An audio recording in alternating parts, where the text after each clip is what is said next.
Un cordial saludo a quienes asisten a esta primera presentación académica del Semillero de Investigación Ethos, adscrito al Grupo de Investigación, Cibercultura y Territorio de la Escuela de Ciencias Sociales, Arte y Humanidades de la UNAD.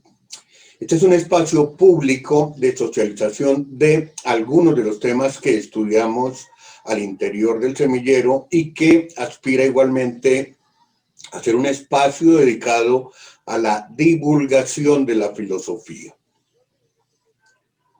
En esta ocasión presentaremos un acercamiento al texto de Michel Foucault, denominado El orden del discurso. Esperamos dar respuesta a algunas preguntas que nos motiva el texto estudiado: el control de los discursos, los procedimientos mediante los cuales se controlan y, por supuesto, si se podría o no revertir esos procedimientos de control y de qué modo se haría, caso que fuera posible. Y para dar desarrollo a esta temática, en el día de hoy contamos en este panel con la participación de 4 estudiantes de filosofía de la UNAD.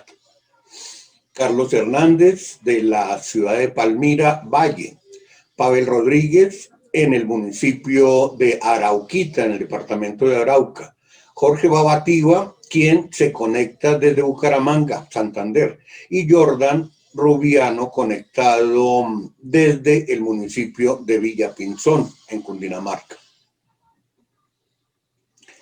Igualmente nos acompaña Dori Toro, profesora de Ética y Ciudadanía de la Escuela de Ciencias Sociales, Arte y Humanidades, y quien les habla, Tyron Achuri, docente del programa de Filosofía de la UNAD y director de este semillero de filósofos. Muy bien, bienvenidos todos. Iniciamos. El orden del discurso es un texto que en su origen corresponde a la lección inaugural que impartió Foucault en 1970 en el Collège de France. El Collège de France es una de las instituciones de enseñanza superior más prestigiosas de Francia y del mundo.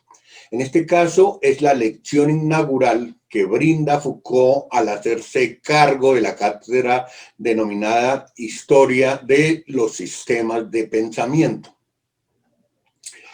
En este texto Foucault nos muestra las tácticas y las estrategias que se implementan desde el poder para controlar, administrar, distribuir y prohibir diversas expresiones en el ejercicio del hablar. Nos señala específicamente los procedimientos que desde el poder se utilizan para conjurar lo que él llama los poderes y peligros del discurso. Muy bien, vamos al tema. Hablemos de la estructura del texto. ¿Cuál es la estructura del texto El orden del discurso de Foucault? Y también pensemos, ¿cuál sería la importancia para el análisis de la filosofía aquí y ahora? Cordial saludo, maestro Tyron, compañeras y compañeros del semillero Ethos y comunidad académica en general. Ante la pregunta por la estructura del texto, el orden del discurso y la importancia que tiene para el análisis filosófico, debemos decir que el texto corresponde a la charla inaugural de una cátedra denominada Historia de los Sistemas de Pensamiento que Michel Foucault aborda a partir de 1970 en el Collège de France, reemplazando al profesor Jean Hippolyte. En esta sesión inaugural, Foucault establece lo que serán los parámetros para el futuro trabajo dentro de la cátedra. La edición que abordamos como semillero para el análisis del texto es una traducción de Alberto González Troyano, quien es profesor de literatura española en las universidades de Sevilla y de Cádiz, en España, quien además centra su docencia e investigación en los siglos XVIII al XX. La edición es de Tusquets Editores, Barcelona, 1992, que pertenece a la casa editorial Planeta de Libros, también española. Esta edición está enmarcada en la colección contemporánea serie Humanidades y contiene 80 páginas. Foucault expone las relaciones del lenguaje y del conocimiento a partir del poder, temática recurrente en toda la obra Foucaultiana. Sin embargo, nuestro interés particular en el análisis del orden del discurso atraviesa ese aporte que Foucault realiza al discurso que es controlado, un discurso dirigido e impuesto, y a los procedimientos que llama procedimientos de exclusión para lograr ese tipo de discurso, ya que se relaciona perfectamente con nuestro contexto social y sobre todo con nuestro contexto político. Hay una profunda preocupación de los integrantes del semillero Ethos por esa reflexión que asume la filosofía política. En este sentido, filósofos como Foucault y como Hannah Arendt sorprenden no solamente por su originalidad, sino también por mantener vigente una reflexión política que se adapta fácilmente a nuestro contexto político colombiano. Foucault propone lo que denomina mecanismos de exclusión, en los cuales diferencia unos procedimientos internos de control del discurso, unos procedimientos de control de los sujetos que producen el discurso, que enuncian el discurso, y finalmente unos principios de rarefacción de discurso, principios en los que el discurso, como dice Foucault, se enrarece. A partir de dicho análisis, propone Foucault en el principio de exclusión lo que denomina la palabra prohibida. Se ofrece una reflexión a lo que Foucault llama tabú. Es el tabú en los discursos de la sexualidad, en el discurso de la religión y en el discurso de la política, que es el que más nos interesa. Es cuando en esos discursos hay palabras o ideas que no se pueden decir.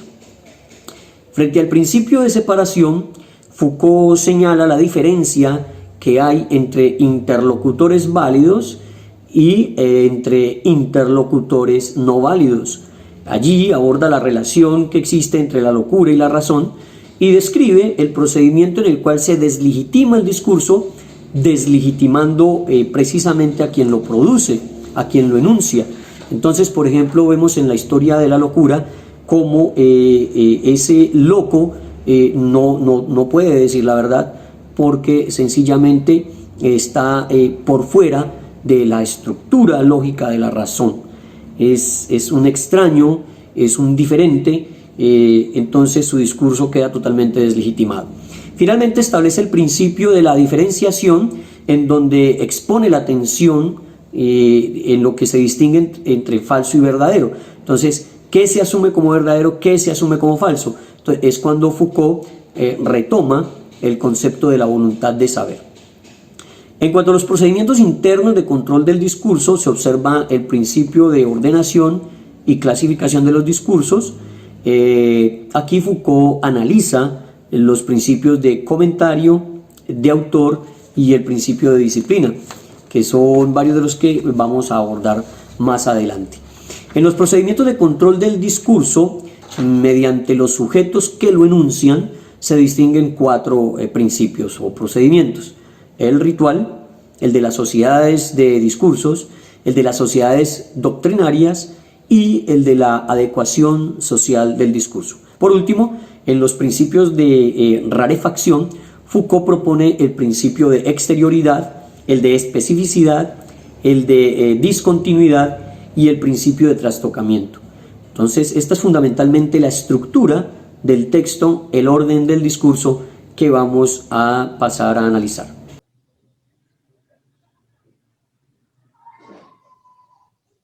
Muy bien, Carlos. Sin embargo, también habría que decir que el texto de Michel Foucault es una herramienta muy importante para reflexionar en torno a las prácticas sociales y sobre todo para reflexionar críticamente acerca de la relación entre saber y poder. Abordemos ese tema. ¿Cuál es, según Foucault, la relación entre el poder, el discurso y el saber? Bien, dice Foucault que toda producción discursiva se encuentra mediada por ciertos procesos que están en la capacidad de detectar la peligrosidad de un discurso, de forma que de forma que desde su contenido puede ser controlado de una manera naturalizada. Estos procesos de control interno están ya interiorizados, ¿sí? Es aquello que genera una tensión interna y que sirve para excluir, ¿sí? Para excluir ciertas formas de discurso. Entonces, en estas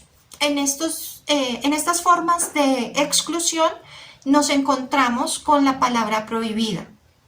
Un ejemplo de una palabra prohibida es todo aquello que yo no pronuncio, que yo no digo, precisamente por evitar alguna clase de controversia o porque políticamente no es correcto, o adicionalmente porque de alguna manera no va a ser bien recibido en ciertos contextos. Puede que en un contexto sí, pero en otros no sea bien recibido. Entonces, yo me abstengo o nosotros nos abstenemos de decir ciertas cosas que puedan ser interpretadas de una manera no positiva, no como yo deseo que sea reflejado.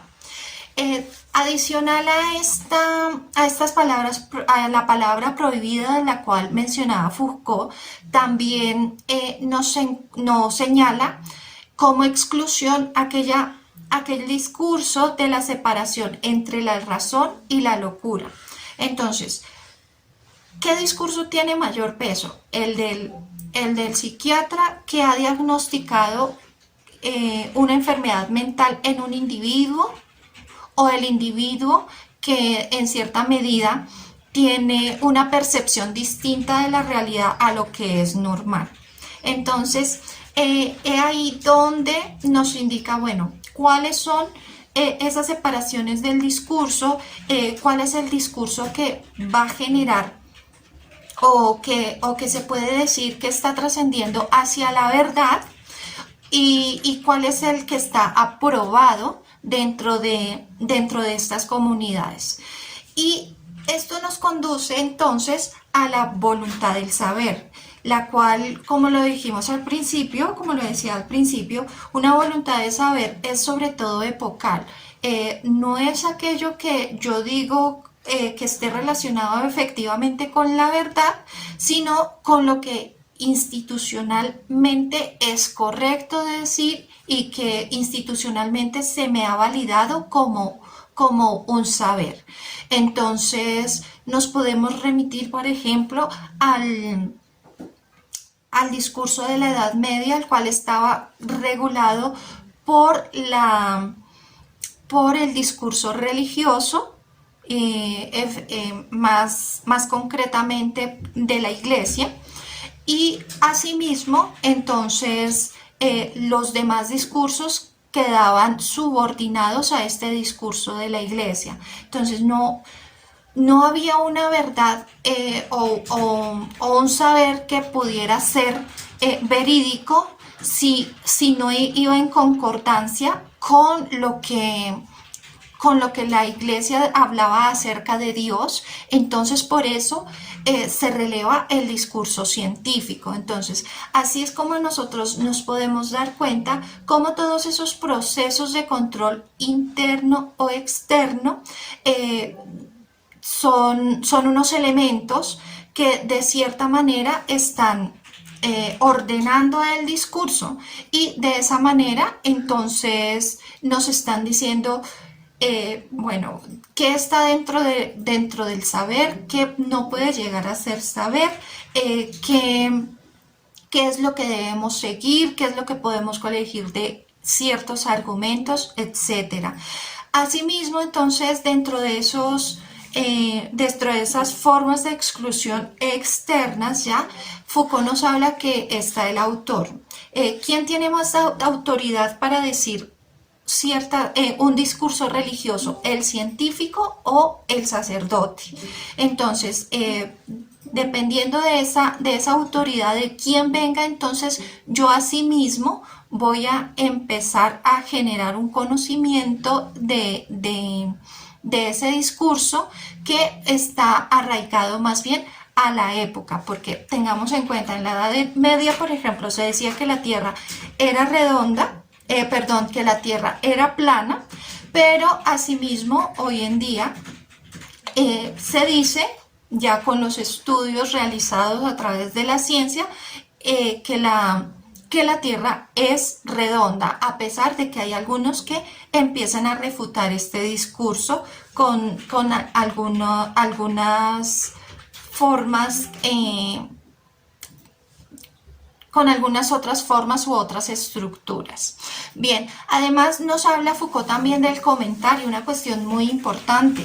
El por qué el comentario es tan importante, porque pues son todos unos discursos que vienen de antaño, y también de nuestra época, que nosotros vamos percibiendo y nosotros vamos interpretando, pero que a su vez de que vamos interpretando, los vamos apropiando, y cuando lo apropiamos tratamos de hacer emerger un nuevo conocimiento, pero aparte de ese nuevo conocimiento es la idea de construir unos nuevos argumentos, de construir y de proponer nuevas formas para poder ir construyéndonos a través de esa cultura que es dinámica.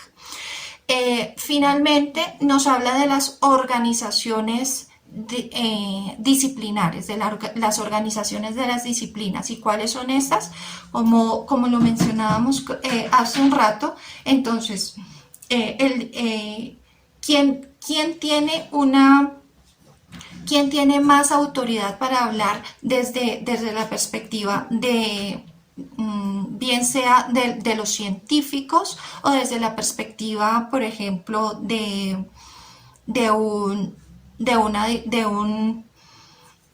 una labor específica? Por ejemplo, el médico. El médico tiene una autoridad ya desde su propia disciplina, por la manera en la cual él se expresa y por todos los conocimientos que ha adquirido durante su carrera, distinto a que si voy a validar, por ejemplo, el discurso de alguna persona con algún saber ancestral, ¿no? Quien empieza a generar o a indicarme una serie de cuestiones que ya tienen que ver con la magia y demás cosas. Así es, Dolly. De hecho, en el texto de Foucault, una de las ideas principales es que desde el poder se intenta controlar el discurso. En ese procedimiento de control se estructura una orden del discurso, un orden que es impuesto como natural, hegemónico, y que censura las críticas.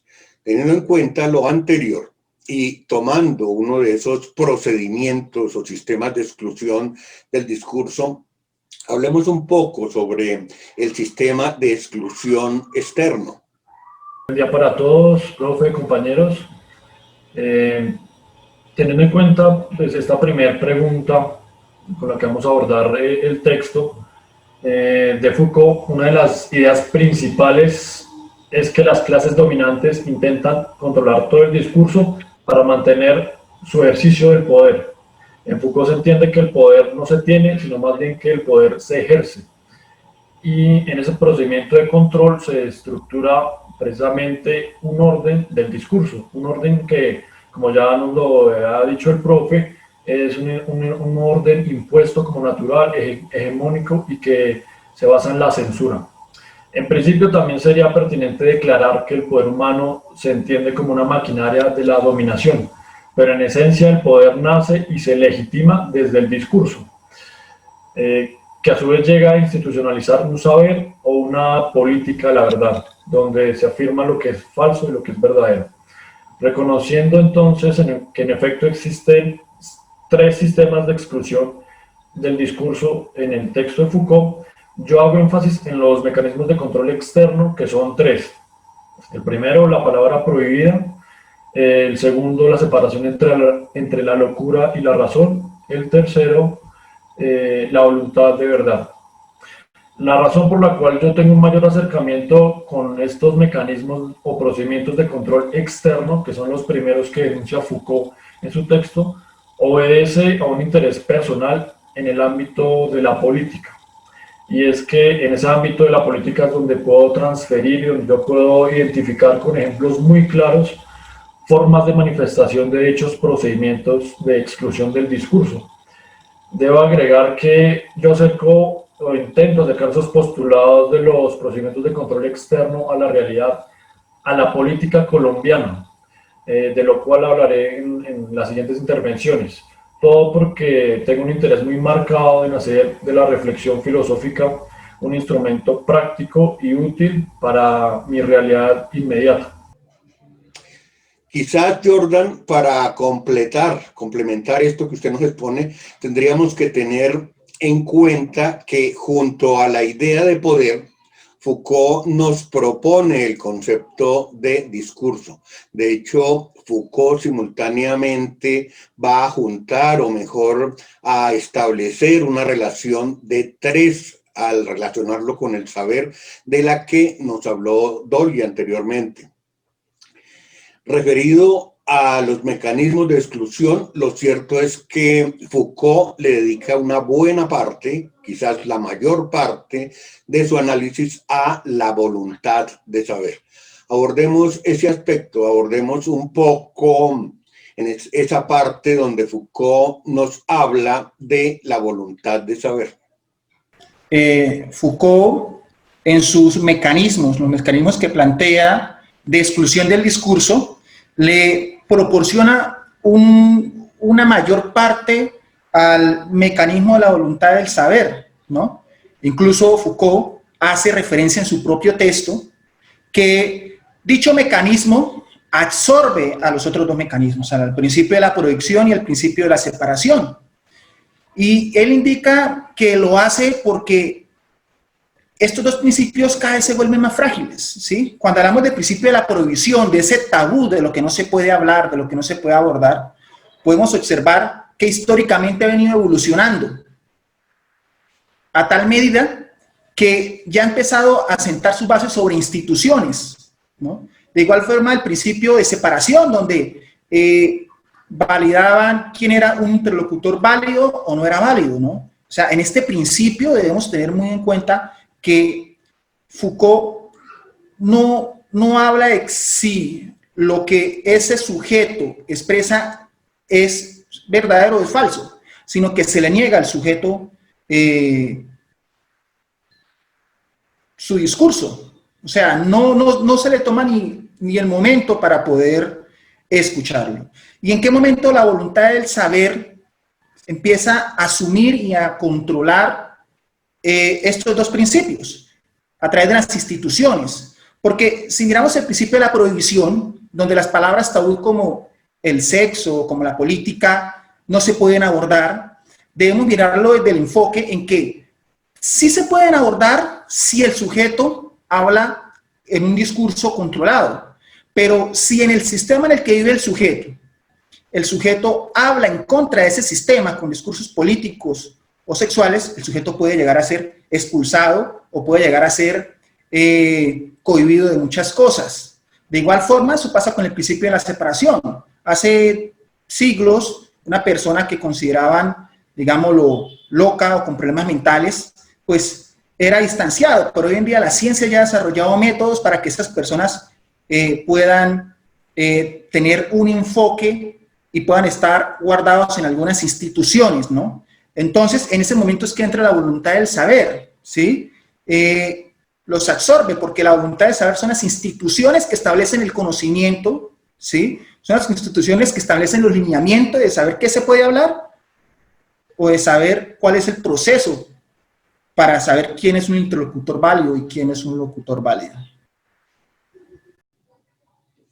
Es muy clara esa idea que Jorge acaba de señalarnos. De hecho, en ese contexto de la voluntad de saber, Foucault nos habla en alguna parte de la educación. Dice textualmente que todo sistema de educación es una forma política de mantener o de modificar la adecuación de los discursos con los saberes y de los poderes que implican. ¿Qué significaría esto?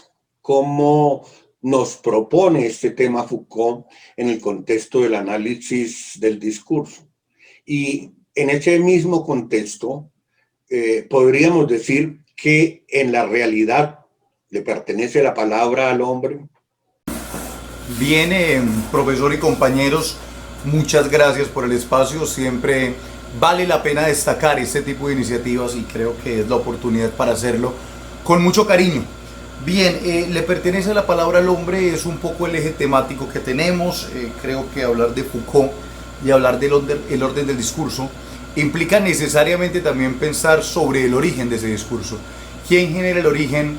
¿Qué impacto tiene el discurso? ¿Cómo se desarrolla el discurso? ¿Y qué tipo de elementos que se vuelven invisibles en esa relación del poder entre todos, en esa relación permanente donde se desjerarquiza la figura vertical del poder y donde se abre, como lo plantea Foucault? Creo que hay unos elementos muy interesantes a manejar.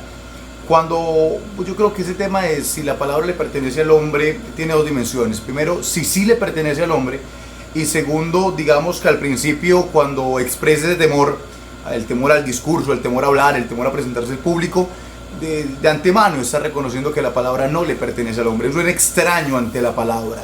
Si la palabra está mucho antes de que el sujeto llegue. Entonces la pregunta de fondo es, bueno, ¿y a quién le pertenece la palabra si no es un problema del hombre?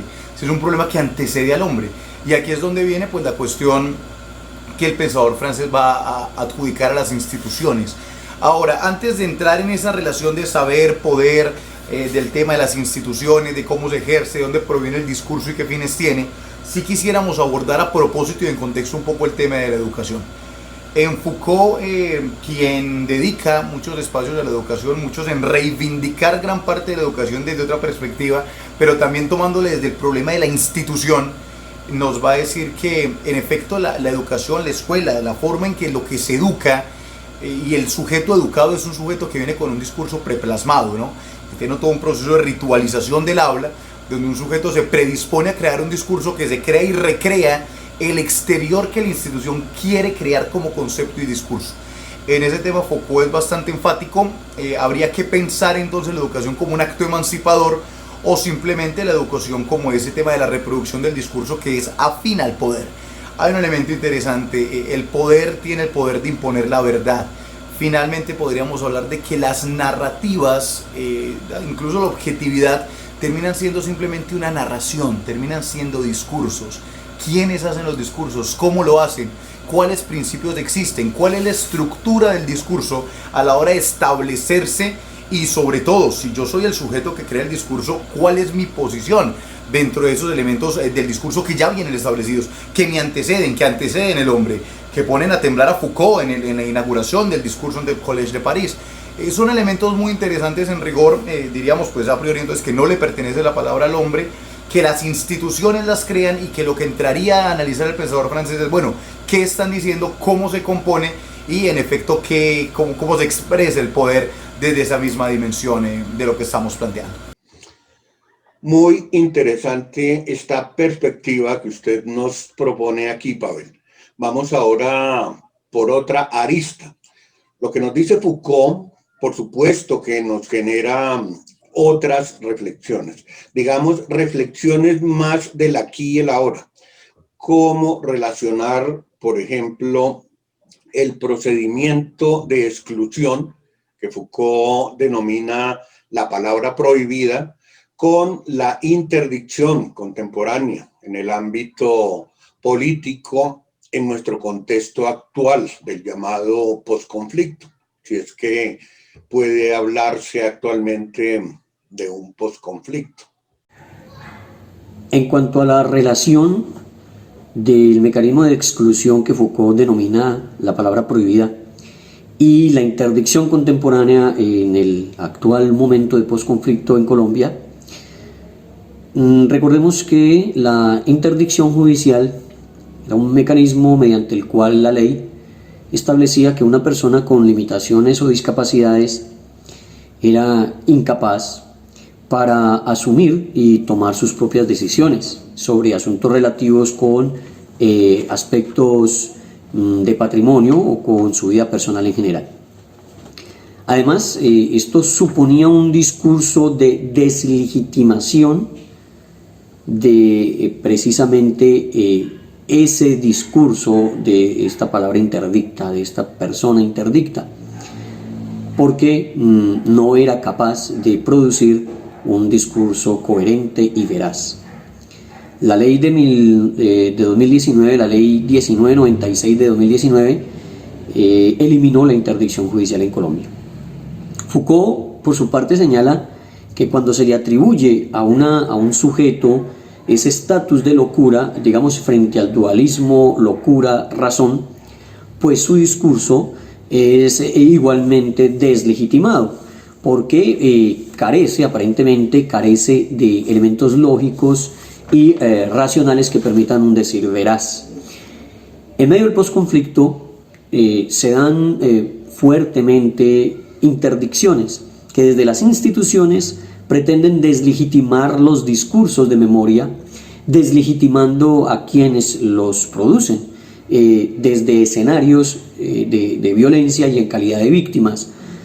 Entonces, se ha pretendido, incluso en lo que Hannah Arendt expone como intentar cambiar la realidad común y objetiva, eliminar palabras y eliminar conceptos de estas narrativas. Esto, sin duda, es un problema político de primer orden, porque no solo está en juego la pretendida verdad del conflicto, sino también la memoria histórica del país. Memoria histórica tan necesaria en este momento del posconflicto. Entonces, nos encontramos ante escenarios de censura, clasificaciones que pretenden señalar cuáles son las fuentes, incluso periodísticas o de influencers confiables y cuáles no son confiables, cuáles son las que carecen de ese estatus de legitimidad. Narrativas en las que se pretende suavizar palabras, se pretenden suavizar conceptos para tratar de restarle fuerza argumentativa, y claramente una pretensión por activar mecanismos que excluyen voces que tienen mucho que contarnos. Bueno, vamos a volver sobre algo ya dicho, quizás a ser un poco más puntuales referidos al texto de Foucault. ¿Qué formas de control interno y externo se pueden identificar en el discurso? Dice Foucault que toda producción discursiva se encuentra mediada por ciertos procesos que están en la capacidad de detectar la peligrosidad de un discurso, de forma que su contenido puede ser controlado de una manera naturalizada. En esos procesos de control internos encontramos aquellos que muestran una tensión desde el exterior y sirven de una manera de exclusión. ¿A qué me refiero con eso? En estos discursos de exclusión o a estas formas de exclusión nos podemos encontrar con aquellas cosas o aquellos discursos que no queremos decir. Por ejemplo, la palabra prohibida, como lo hablaba Foucault, es aquello que pienso que no está correcto decirlo, que de alguna manera lo callo porque puedo no estar en sintonía con lo que piensan las demás personas que pertenecen a ese grupo, y yo prefiero callarme para no para evitar la controversia. Entonces eso es una forma de normalizar el discurso. Sé cómo tengo que referirme o cómo tengo que dirigirme a unas personas, pero también sé de qué manera me voy a referir a otro tipo de personas. Es decir, los vamos clasificando y ahí vamos teniendo una prohibición en el lenguaje que voy a utilizar para referirme a cada cual. Adicional a esto, nos habla como forma de exclusión. Foucault también menciona al discurso de la razón y la locura. ¿Cómo voy yo a validar un discurso de la locura cuando un profesional de la salud, que es un psiquiatra, me ha dicho que alguna persona está en estado, tiene alguna enfermedad mental, y en ese sentido va a cuestionar la percepción que obviamente es distinta de aquella persona que es considerada como enfermo mental. También nos habla Foucault entre estas formas de exclusión, la voluntad de verdad, la voluntad del saber. ¿Y cuál es esa voluntad del saber?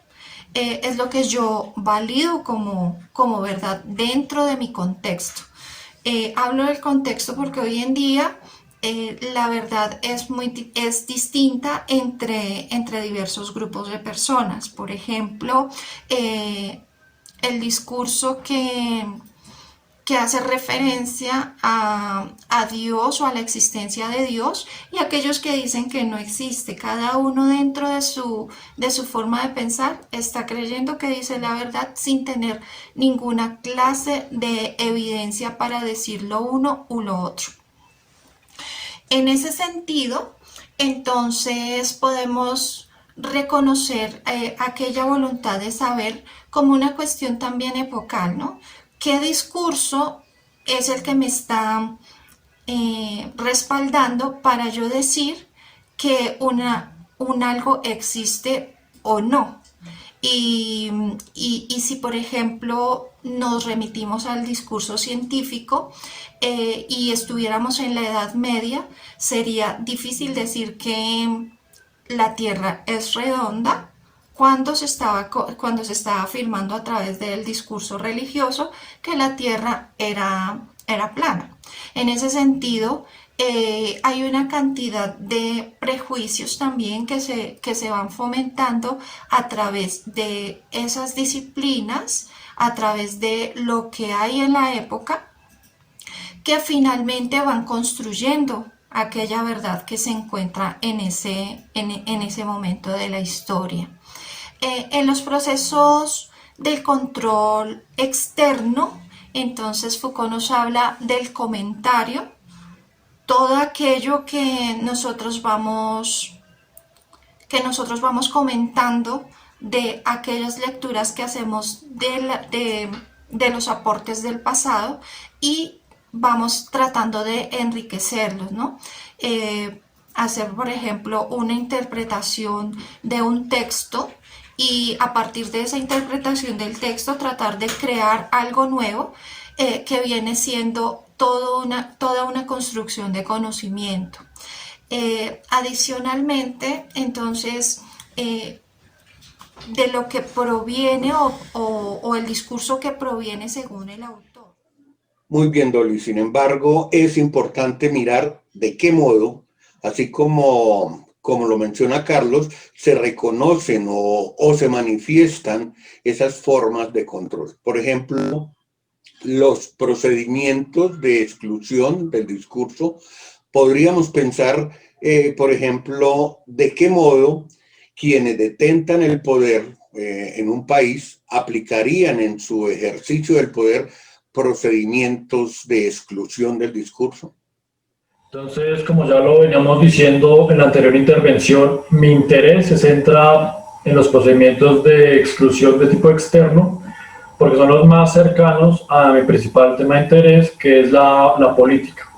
Así las cosas, partiendo del hecho de que los grandes temas tabú de la historia humana han sido la sexualidad y la política, y si nosotros hacemos una un proceso de revisión de la política colombiana, podemos ver que la dominación de la clase gobernante sobre la clase gobernada es innegable.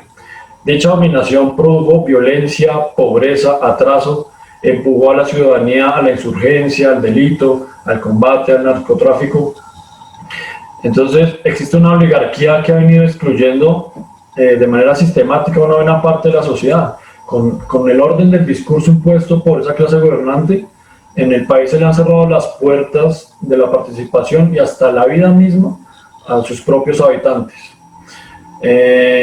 La clase dominante en términos económicos siembra una clase política que sirve como instrumento para perpetuar su dominación. El Estado, pues, lejos de ser una entidad universal e imparcial, la expresión máxima de ciertos individuos, de ciertas clases y de unos particulares intereses.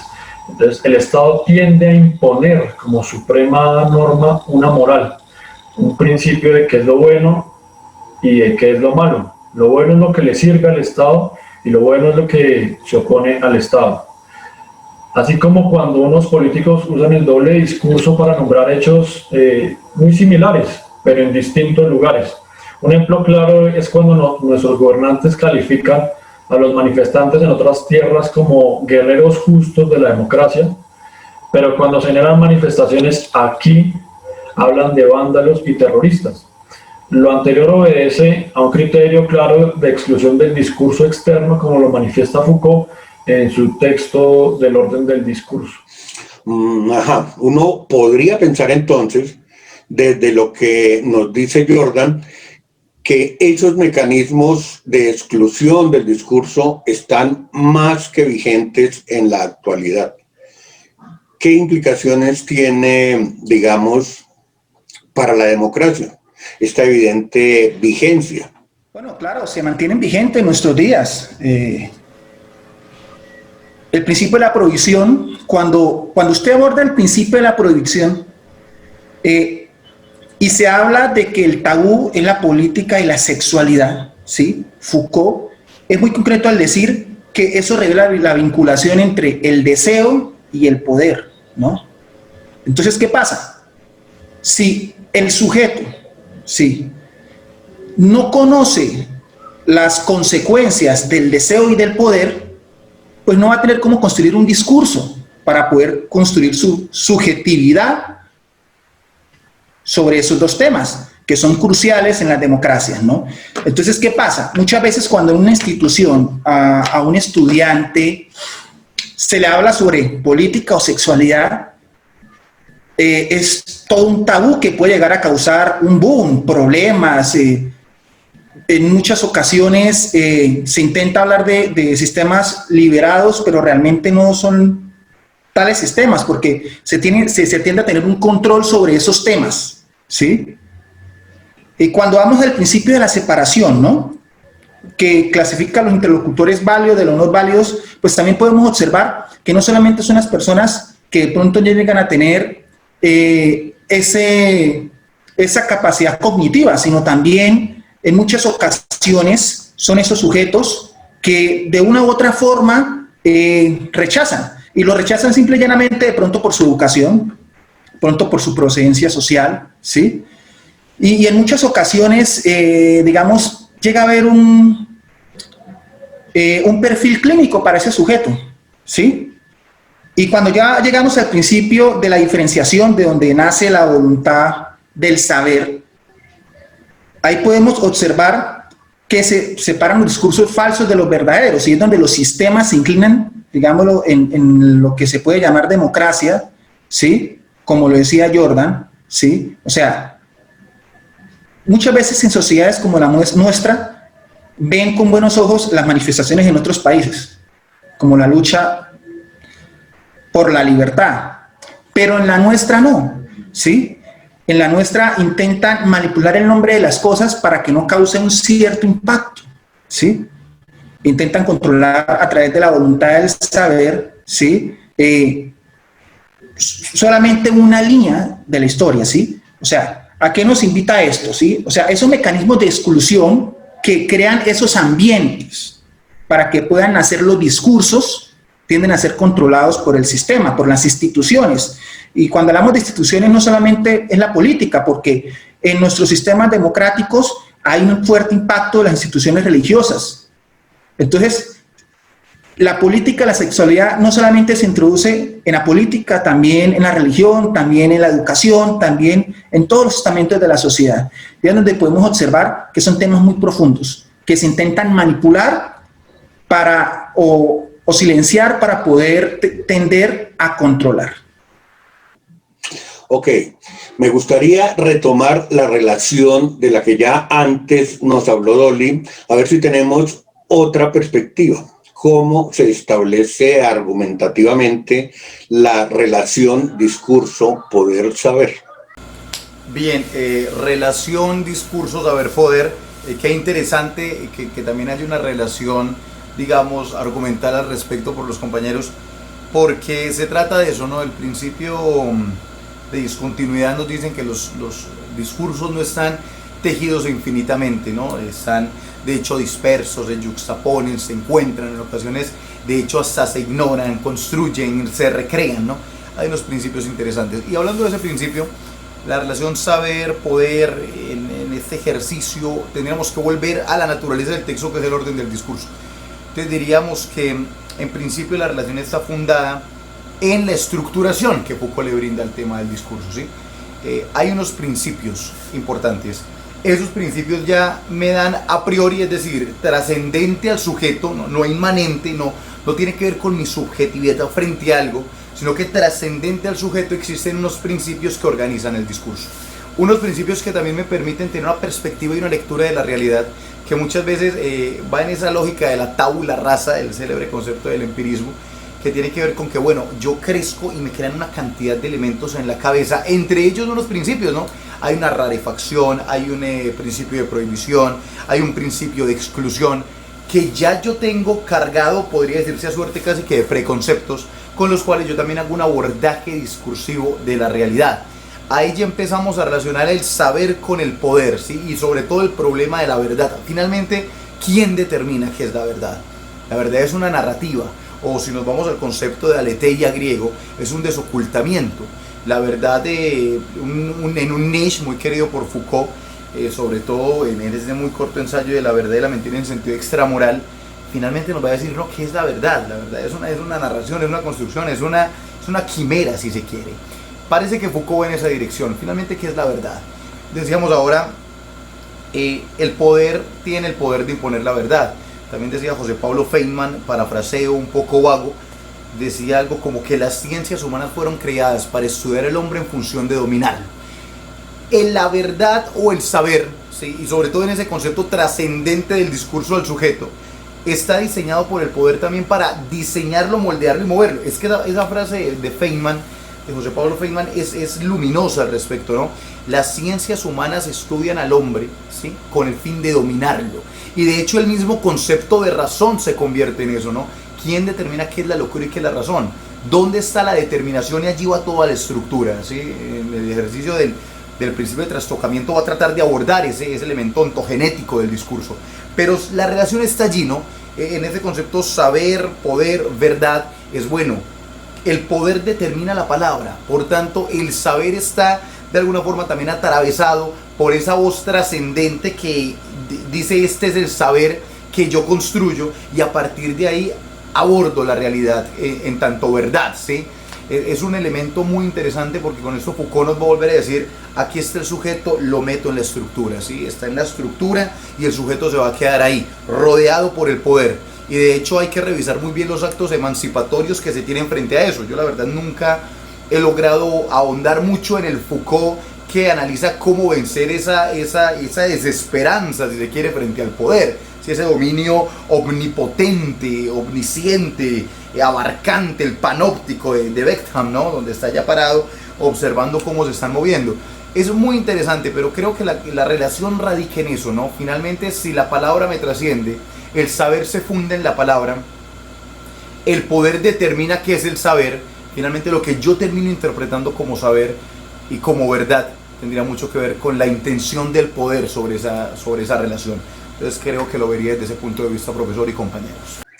En el ámbito educativo, ¿qué papel juega la descalificación de la rigurosidad del discurso científico académico como fenómeno del enrarecimiento del discurso propuesto por Foucault?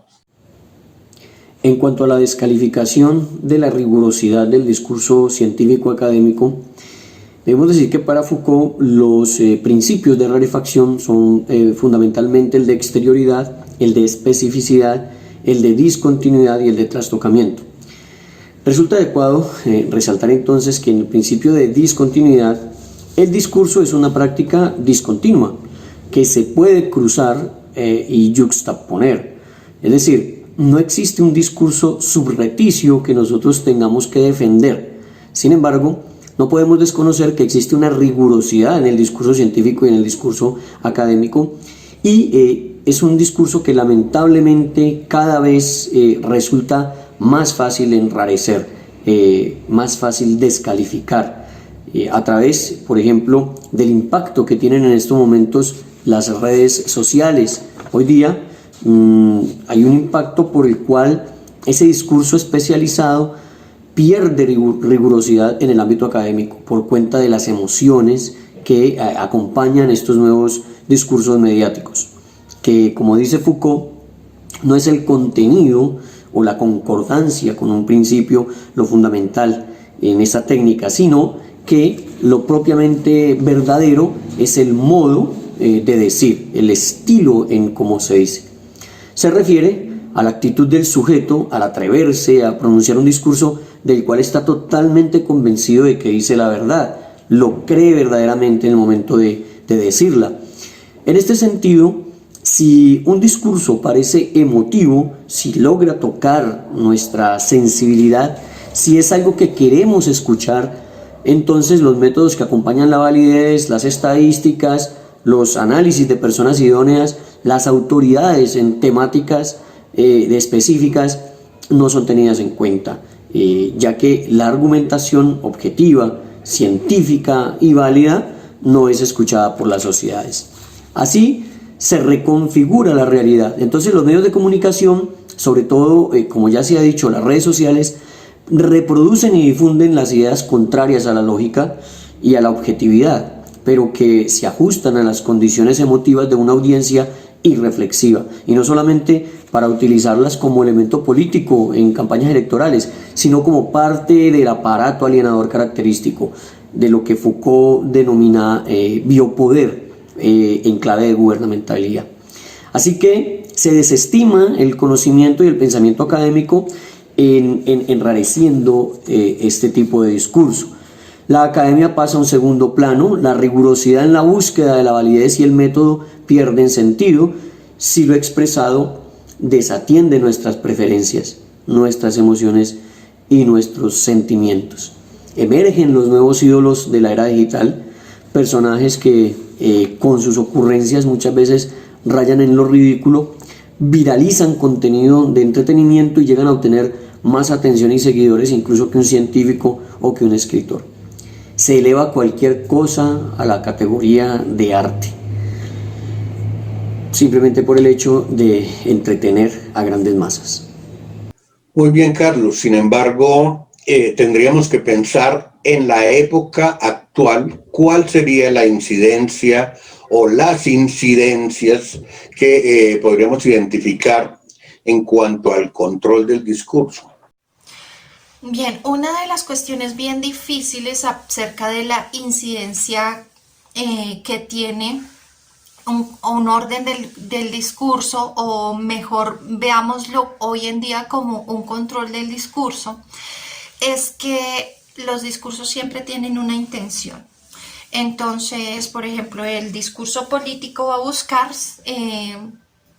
tener adeptos o fanáticos que en cierta medida estén de acuerdo con su ideología y sean capaces de hacer cualquier cosa o de aprobar cualquier cosa con tal de conseguir esa o con tal de mantenerse dentro de esa ideología.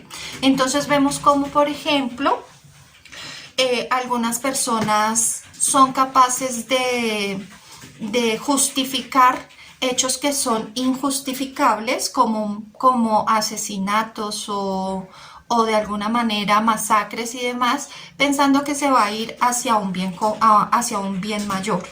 Entonces, en ese orden de ideas es bien difícil esa manipulación dentro del discurso porque termina siendo peligroso.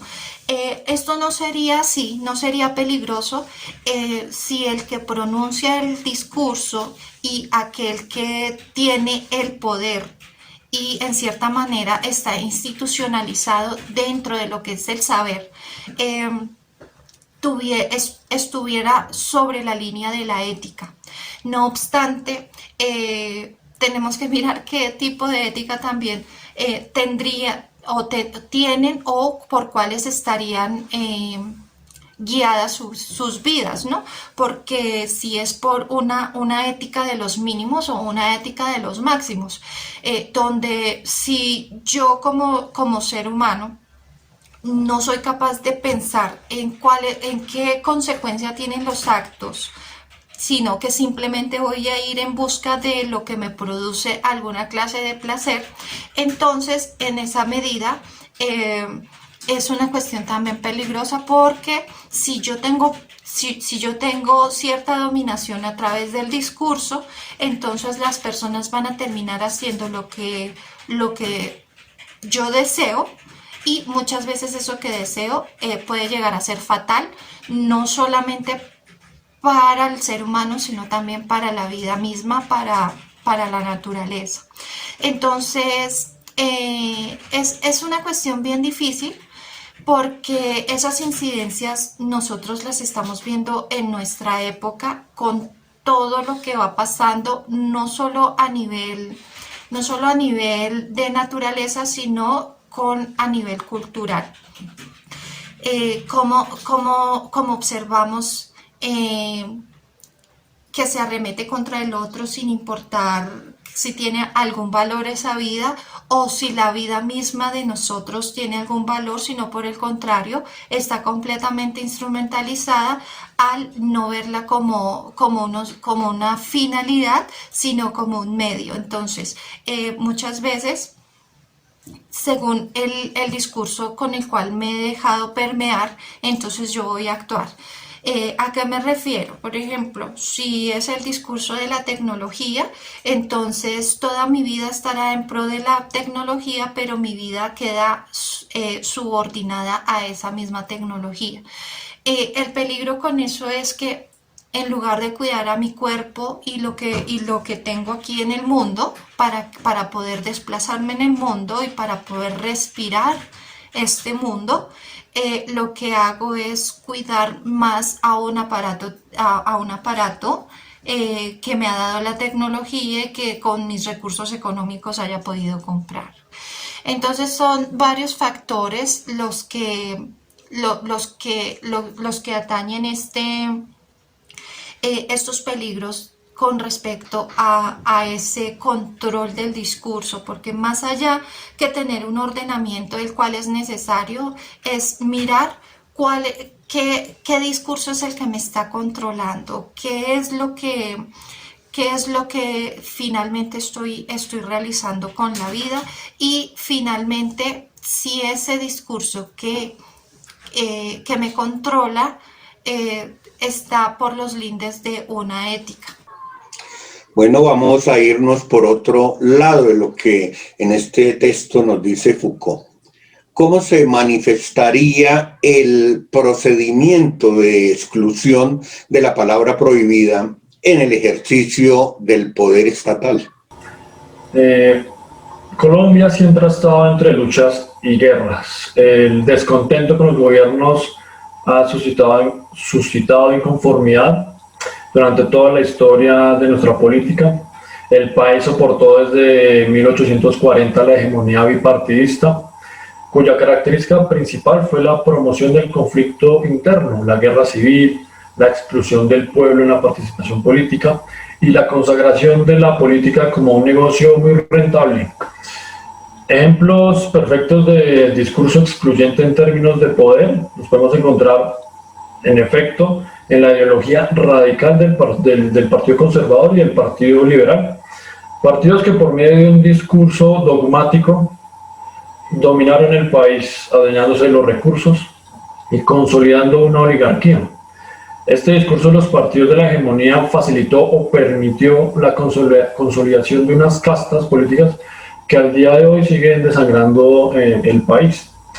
Para ilustrar de una manera muy vivencial este procedimiento de la exclusión externa, como lo es la palabra prohibida, yo puedo citar un ejemplo que la experiencia de vida de mi abuelo.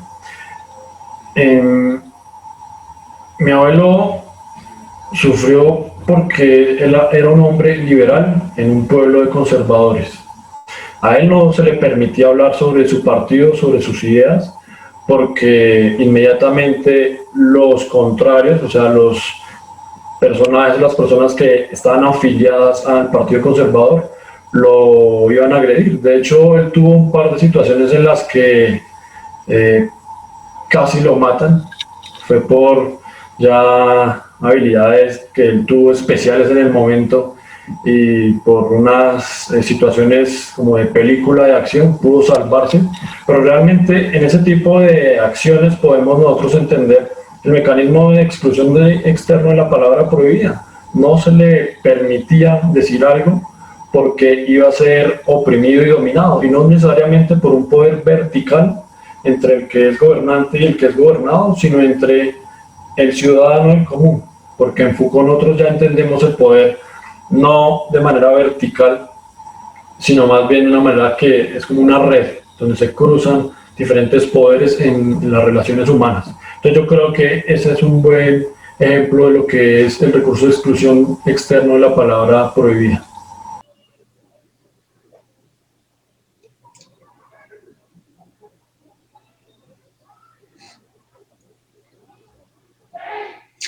Muy relacionado lo dicho por Jordan con las denominadas sociedades doctrinarias.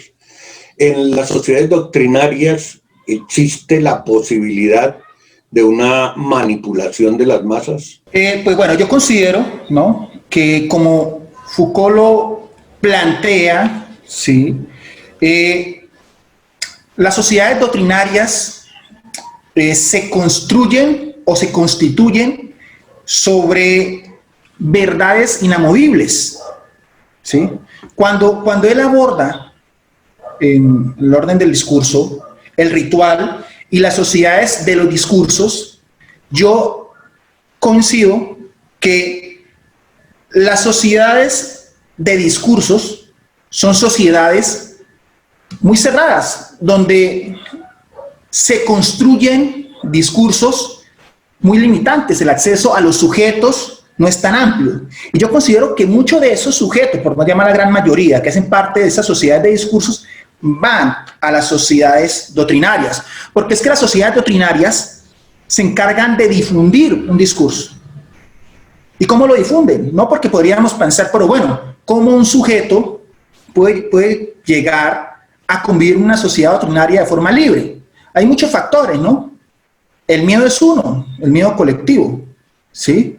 Cuando en una sociedad doctrinaria se vende un salvador, ¿sí? Donde en una sociedad doctrinaria existen dogmas que la persona que hace parte de ese grupo y que tiene la esperanza de esa salvación, digámoslo del aspecto político, ¿no? Podemos mirarlo como en la Segunda Guerra Mundial, por ejemplo, que la Alemania nazi vendió un modelo de salvación, ¿no?, como única salida, sin importar el genocidio que causaron, y el pueblo pues lo apoyó porque fueron adoctrinados. Entonces, ¿qué pasa?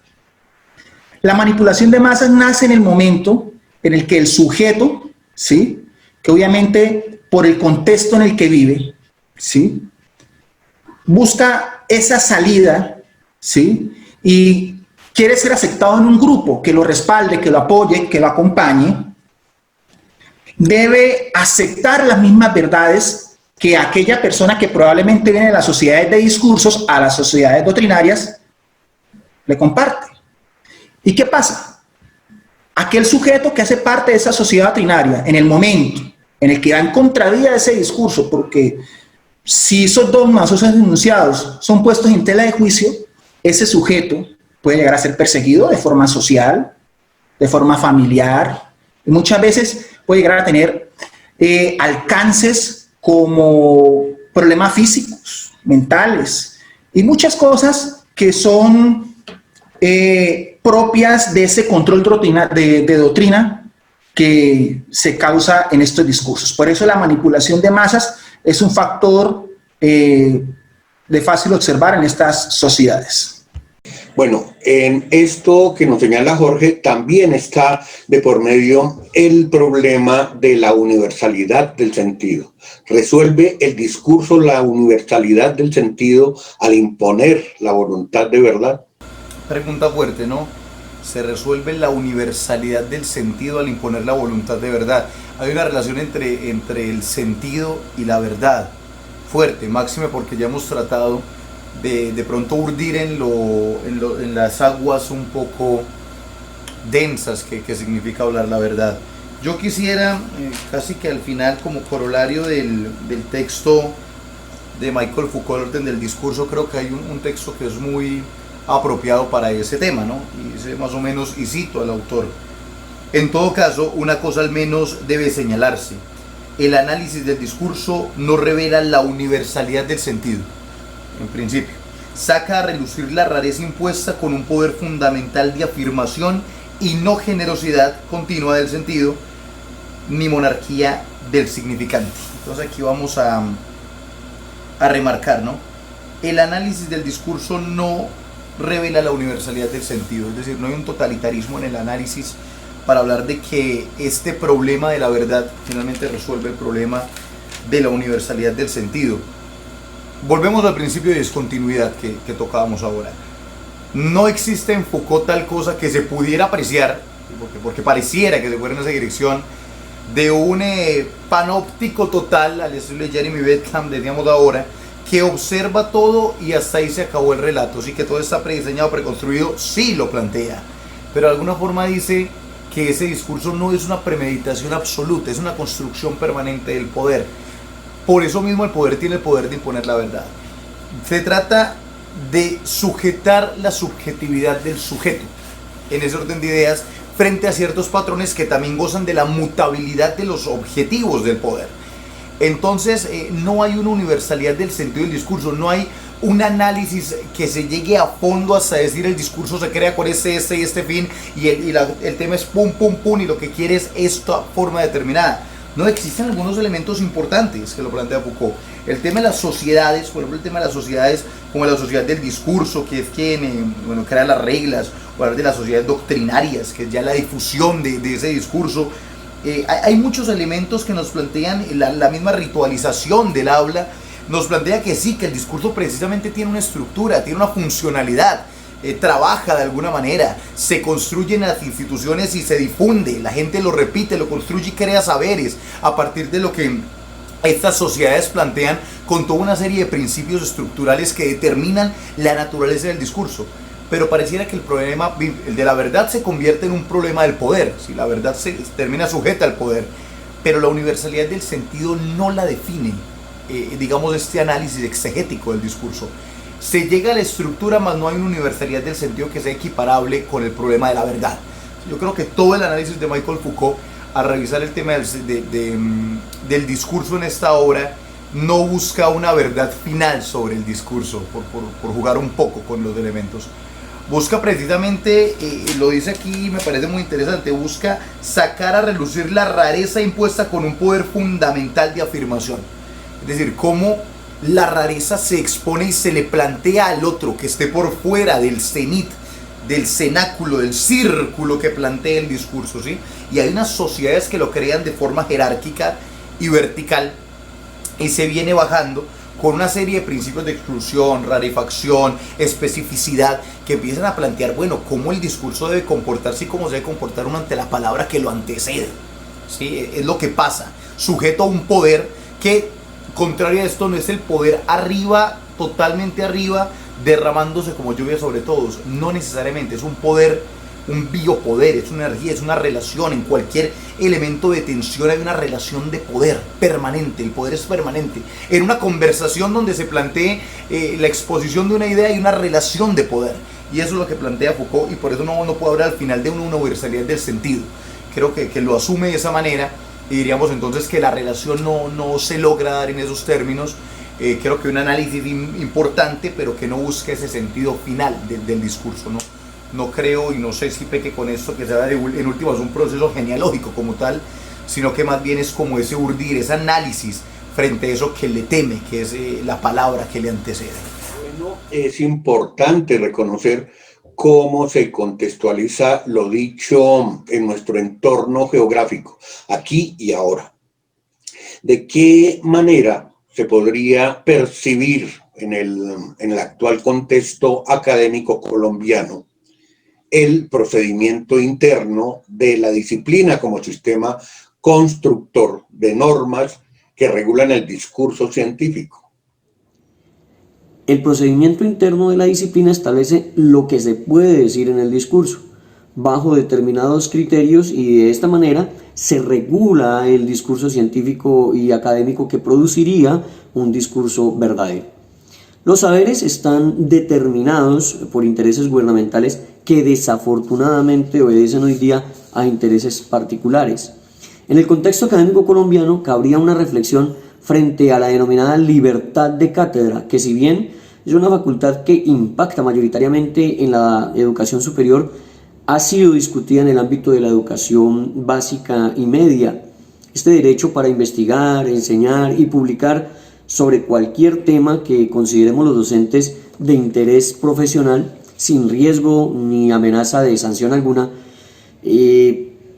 amparados en este derecho, se establece que la institución no puede imponer al profesorado la obligatoriedad de transmitir a sus estudiantes los criterios científicos e ideológicos, los valores y conceptos que el órgano administrativo de dicha institución establezca, dando derecho al docente de expresar sus ideas y sus propias convicciones. Entonces, no se puede someter a censura previa a la actividad docente. En la práctica, se percibe el principio de la disciplina de Foucault, el cual Foucault expone, por lo menos en la educación básica y media, en donde el docente es un divulgador de normas y de parámetros sociales que están permanentemente dictados por el gobierno de turno. Es increíble la cantidad de decretos que impactan la malla curricular y que realmente tienen carácter de obligatoriedad. Poco o nada se deja a criterio del docente, que además es controlado con la cantidad de formatos que debe diligenciar y que en últimas da cuenta de su sumisión y de su cumplimiento. Otra reflexión puede también darse frente a la sistemática reducción de horas destinadas a la filosofía. La mayoría de instituciones educativas de básica y media solo ven una hora semanal de filosofía. Y además se amparan en el ICFES, quien eliminó la prueba específica de filosofía en las pruebas de Estado y la unió a la de lectura crítica. El año pasado, por ejemplo, salió solo un pequeño fragmento de un texto filosófico para responder, y se respondían de ese fragmento dos preguntas de carácter de enfoque interpretativo. ¿Realmente como sociedad no es necesaria la reflexión filosófica? ¿O estamos ante un gran reto en la planificación del sistema educativo nacional? Asumiendo que todo lo dicho se constituye mayoritariamente en un diagnóstico, ¿existe alguna forma de resistencia a este orden del discurso? Y en dado caso de que fuera así, ¿sería viable conducirse por esa resistencia? Uno piensa en hacer resistencia frente al poder, ¿sí? Es simplemente la relación de el ir y venir entre quién tiene un discurso que finalmente es de dominación y quién está subordinado a ese discurso, por ende al sujeto que lo pronuncia. Entonces, finalmente, cuando hablamos del orden del discurso, no considero que sea una cuestión que no sea necesaria. Sí, el orden del discurso es necesario. ¿Por qué es necesario?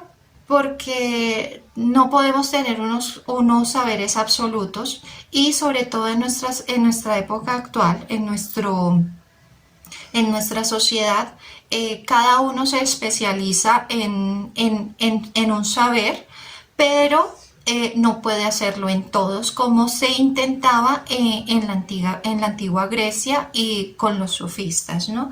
Que era intentar tener un saber general que lo abarcaba, porque eso era como la finalidad de un sabio, ¿no?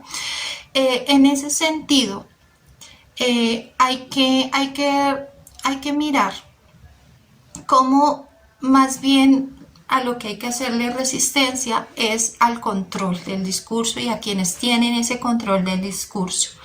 ¿De qué manera?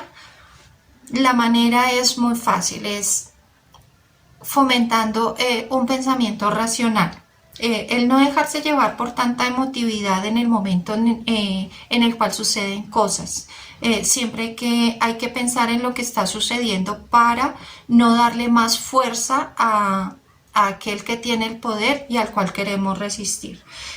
Como decía Marcuse, no hay que hacer la resistencia que el poder necesita para mantenerse donde está. Entonces, en ese orden de ideas, una forma viable y que también coincide con lo que dice Foucault dentro de su texto es que hay que tener en cuenta que se requiere un orden de discurso para poder conocer las relaciones intrínsecas que en él se generan. Sin embargo, pues cuando se habla de resistencia se puede reconocer en ella los mecanismos que conducen a reconocer las tensiones del discurso, tener en cuenta algunos principios que propone Foucault para este develamiento, el cual finalmente debe realizarse a través de la interpretación, de llevar una hermenéutica, de conseguir también proponer frente a ciertos discursos. Y está para Foucault el trastocamiento, que finalmente también puede consistir en una cuestión de revisar el momento, qué era lo que se estaba diciendo, el criticar, el de construir ese discurso. Asimismo, entonces podemos reconocer también que cada discurso tiene su época y que lo que era verdad en una época antigua puede que no sea verdad en nuestra época porque está sujeto a los saberes que se daban durante esos momentos históricos. No obstante, entonces no puedo buscar que lo que ayer se interpretaba de una forma, hoy permanezca de la misma manera. Por eso es necesario entrar en un análisis profundo, el proponer, el crear unas estrategias, unos proyectos de vida, unas cuestiones que más allá de ir e intentar atacar al orden del discurso, lo que haga es tratar de construir ese control del discurso que finalmente en muchas ocasiones, pensaría yo, demasiadas, no tiene como eje transversal la ética y menos una ética del deber, una ética de los mínimos que es tan necesaria para la vida en comunidad. En Foucault, en gran medida, el Estado es soslayado del estudio del poder disciplinario, siendo, sin embargo, señalado como posible principio de articulación de las relaciones de poder.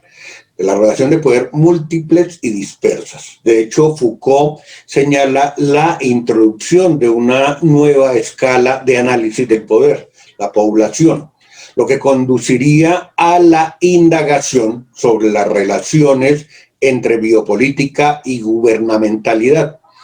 En este sentido, podríamos preguntarnos el papel que jugaría el Estado en este discurso. Podríamos pensar que sería precisamente el Estado, con su voluntad de verdad, el mayor dispositivo de dominación, pero también de exclusión? Acá por usted mismo, profe, y por nuestros compañeros, pues que la voluntad de verdad se establece por medio del poder, un poder que legitima el saber, pero que en definitiva es el discurso quien configura el poder y el mismo saber. Quien posee el saber, pues puede dominar de cierta manera la realidad o la versión que tenemos de la realidad, aunque no hay una única versión de la realidad. En ese orden de ideas, y volviendo al tema central, que es pensar si es el Estado el mayor dispositivo de dominación y de exclusión a partir de su voluntad de verdad, pues yo quisiera decir que la palabra emitida por el Estado es tomada como una verdad absoluta, porque existe una estructura discursiva que nos ha llevado a comprender y aceptar ciegamente que la realidad es como la cuenta el gobierno. Voy a dar dos ejemplos, uno que es de afuera y uno que es de acá.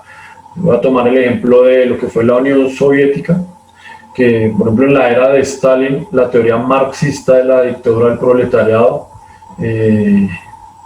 llevó o condujo irremediablemente a los bolcheviques a erigir un nuevo modelo de totalitarismo, donde su aclamado socialismo brilló por su ausencia.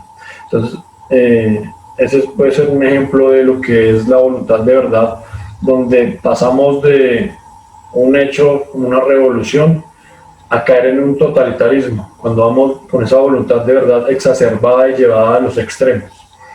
Y si, por ejemplo, revisamos un ejemplo de voluntad de verdad como forma de dominación y exclusión, podemos, por ejemplo, mirar el caso de ahorita que estamos con el tema en la actualidad de los cultivos ilícitos, del narcotráfico. ¿Cuál es el discurso del gobierno frente a los cultivos ilícitos y el narcotráfico? Ellos promueven la idea de atacar con balas y fumigando, lo cual pues resulta insuficiente. Es una opción pues precaria que no ataca de raíz o la raíz del problema, y con lo cual pues no vamos a lograr con balas y con fumigación, no vamos a tener una anhelada paz. Hay que buscar unas soluciones realmente estructurales, y pues la voluntad de verdad del gobierno pues simplemente se queda en eso, en que son balas y fumigación. Entonces el gobierno seguirá promoviendo su discurso planteándolo como una verdad incuestionable, y las críticas que se le den frente a ese discurso no serán tenidas en cuenta y pueden llegar a ser reprimidas, teniendo en cuenta que el Estado pues posee el monopolio de la fuerza. Okay. Mirando otra arista de lo planteado en el orden del discurso, vamos con el principio de disciplina, el principio de autor y el principio del comentario. ¿De qué forma el principio de la disciplina se opone al principio del autor y al principio del comentario en sociedades polarizadas como las que tenemos en la actualidad? Cuando hablamos del principio de la disciplina, ¿sí?, debemos pues hacer hincapié en que este principio de una forma u otra se constituye a través de métodos, procesos, postulados, leyes, ¿sí? Digamos, este principio cimienta, digamos, o es cimentado por las sociedades de discurso, ¿no? Pero ¿cómo el principio de la disciplina se opone al del autor y el comentario? Bueno, cuando hablamos del autor, en la sociedad actual en la que vivimos, se le debe atribuir o se debe atribuir el discurso a un autor. Pero si analizamos de una forma más coherente, si el discurso necesita de un autor, es porque necesita de un responsable. Y ese responsable es ese sujeto que va a tener que entregar en cierta medida las cuentas a ese principio de la disciplina.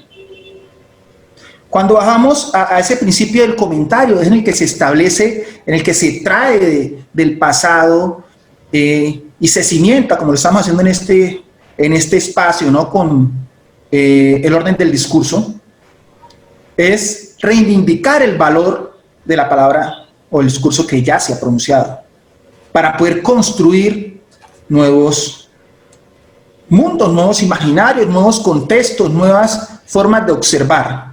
Pero ahí entra en juego el principio de la disciplina, porque es que la disciplina, como se encuentra muy ligado, 100% ligado a las sociedades del discurso, controla. ¿A quién controla? Controla cuál comentario es cierto, cuál comentario es válido. En una sociedad polarizada, donde existen dos extremos que luchan, es normal ver cómo se descontextualizan cuando lo necesitan. Y muchas veces aquella persona, aquel autor de ese discurso que va en contravía de esas disciplinas, debe asumir una responsabilidad con todo el sistema que está gobernando. ¿Por qué? Porque el sistema que gobierna controla, y controlar cómo ese autor trae el comentario, solamente queriendo escuchar lo que le conviene o acomodando la historia a su medida, ¿no? Bueno, vamos ahora con una última pregunta que sería para Pavel. Podríamos concebir que en realidad lo que existe es un metadiscurso inmutable, omnipresente, en el cual convergen los intereses del poder. Bien, compañeros, profe, eso está muy interesante la discusión. Hablar de supradiscursos, creo que lo veníamos diciendo, no creo que sea viable, no creo que sea concebible en Foucault hablar de un discurso sobre el discurso, un discurso que crea discursos, o digamos una idea, si se quiere, y no sé si valga el ejemplo, cuasi platónica de un mundo perfecto de los discursos, del que todos los discursos desprenden los discursos y se crean.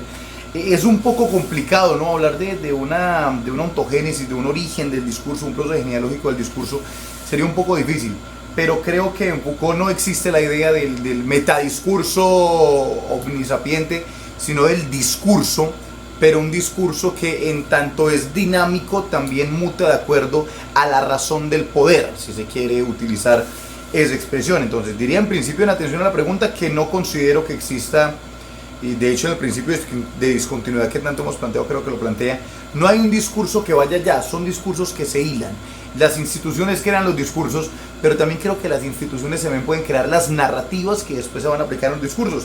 Y aprovechando que los compañeros están muy, digamos, vinculados al tema de analizar el poder en contexto político, quisiera por ejemplo analizar el problema del ejercicio de la justicia como institución. Pues, han visto los casos que vienen dándose, de hecho ese debate por la justicia que tiene unos antecedentes muy interesantes desde el mismo proceso de paz, desde la primera instauración de la JEP, desde una corte con magistrados internacionales, lo que eso significó, después la modificación de ese punto, después de un discurso presidencial en campaña e incipiente en ejercicio de la unificación de cortes, después bueno vino el tema de la corte, el tema de la condena a un senador, todo lo que eso adelantó. Hombre, y miren cómo la va mutando, ¿no? Y qué justicia va, y qué proceso va, y qué corte ponemos, si unificamos la corte. Ya por ahí también se barrunta un poco el hecho de modificaciones procesales, que lo quiero sacar de aquí para meterlo a la fiscalía, en fin, toco, bueno, y la justicia cómo opera. Finalmente la justicia termina sometida al discurso y reglamentada por el poder institucional, el tema de las competencias. Bueno, es la corte, es la fiscalía, ¿quién es? Y cada institución tiene su discurso hacia el problema de la justicia sea el mismo. Entonces, no creo que sea el metarrelato, ¿no? Hay un discurso como estructura y está en la institución, pero el discurso es en sí, bueno, modificado por la expresión del poder que genera la institución que crea el discurso. Creo que eso lo vemos en eso, ¿no? Cómo puede cambiar la narrativa así el problema siga siendo el mismo. Cómo el poder actúa de acuerdo a la institución que lo esté expresando, cómo el poder actúa de acuerdo a la institución que lo expresa. Y creo que eso lo hemos visto muy interesante en ese caso de la justicia, que me parecería un ejemplo bastante interesante, y también para retomar y conectar un poco con ese problema de la gobernabilidad y sobre todo esas confusiones que nos dejan por el tema de las legislaciones frente a la justicia. Es que hay una modificación de ley que se procesa aquí, que lo procesa acá, que lo procesas tú, que lo proceso yo, que si se retira hace esto o aquello. Bueno, ¿cómo se modifica la justicia y las diferencias que implica que esté, digamos, ejecutada la justicia desde diferentes instituciones que a su vez convergen en los intereses del poder? Yo no creo que haya una convergencia en un metadiscurso, una convergencia en el discurso. El poder requiere el discurso y lo va a manejar, pero no es el discurso, digamos, superior del cual se desprende, no. El poder va aplicando sus narrativas desde aquí y se va ejerciendo en la clave discursiva que después pueda seguir proponiendo. Entonces creo que esa sería como mi reflexión al respecto sobre ese fenómeno. El discurso se crea, el discurso está, el discurso es, y está en la institución, ¿sí? Pero el discurso también está sujeto a ese interés del poder y cómo va a seguir sujetando esa subjetividad del sujeto. Creo que lo abordaría desde ese punto de vista, profesor y compañero. Bueno, con seguridad nos han quedado muchas cosas que en el tintero, pero creemos que ya nuestros panelistas del semillero Ethos han ilustrado suficientemente los puntos más gruesos y centrales de este texto de Foucault titulado El orden del discurso. En una carta a su madre, un poeta de comienzos del siglo XIX llamado Hölderlin, amigo de Hegel, escribió sobre el poetizar que esta ocupación era la más inocente de todas, la de poetizar. Un ejercicio de la palabra que tendría por fin, en cierta forma, el juego, quizás elucubrar sin limitaciones, inventar mundos de imágenes y quizás permanecer ensimismado en el reino de lo imaginario. Una cierta forma de decir que la palabra es en sí misma inocua, que la palabra es inoperante en la medida en que no pasa de ser un simple decir, un simple hablar. Como si la palabra y la realidad no tuvieran en realidad mucho que ver entre sí. ¿Qué hay menos peligroso que el mero lenguaje? Decía Hölderlin. Y, sin embargo, el mismo Hölderlin nos va a decir en otro lugar que el lenguaje es el más peligroso de los bienes. Creo que en el panel que se ha llevado a cabo hoy se ha dilucidado en gran medida esta segunda afirmación de Hölderlin desde el análisis del texto de Foucault. Y ya con esto llegamos al final de nuestro panel. Agradezco mucho la participación de ustedes en este panel, Carlos, Dolly, Jordan, Jorge y Pavel. Y por supuesto esperamos volver para hacer públicas nuestras reflexiones en torno a temáticas propias de la filosofía.